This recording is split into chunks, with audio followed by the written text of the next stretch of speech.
ஒரு சிறிய கிராமத்தில் அருண் என்ற பையன் வாழ்ந்தான். அவன் பாட்டியுடன் சேர்ந்து வயலில் வேலை செய்து வந்தான். அந்த கிராமம் நீண்ட நாட்களாக வறட்சியால் அவதிப்பட்டது.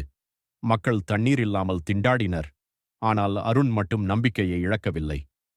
ஒரு நாள் அவன் பாட்டியிடம், "நான் பெரியவனாகி நம்ம கிராமத்துக்கு தண்ணீர் கொண்டு வரணும்" என்றான். பாட்டி சிரித்து, "அது எளிதல்லப்பா" என்றாலும் அருணின் மனதில் அந்த கனவு உறுதியாய் பதிந்தது. மழை பெய்யாததால் வயல்கள் வறண்டு போனது. பெரியவர்கள் கவலைப்பட்டு நம்பிக்கையை இழந்தனர். ஆனால் அருண் தினமும் பள்ளிக்குப் பிறகு பழைய கிணற்றின் அருகே சென்று மண் தோண்டத் தொடங்கினான். அவனுடைய சிறிய கைகள் சோர்ந்தும் அவன் நின்றுவிடவில்லை. "நம்பிக்கையா இருந்தா தண்ணீர் வரும்னு நம்புறேன்" என்று அவன் தன்னிடம் சொன்னான்.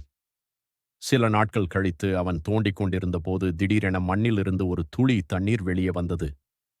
அந்த துளியை பார்த்ததும் அவன் கண்களில் மகிழ்ச்சி கண்ணீர் வழிந்தது. அவன் பாட்டியையும் கிராமத்தாரையும் அழைத்தான். அனைவரும் அதிசயத்துடன் பார்த்தார்கள்.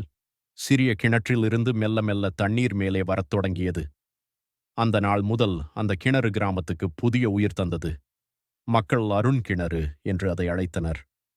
சிறிய பையனின் நம்பிக்கை முழு கிராமத்தின் நம்பிக்கையாக மாறியது.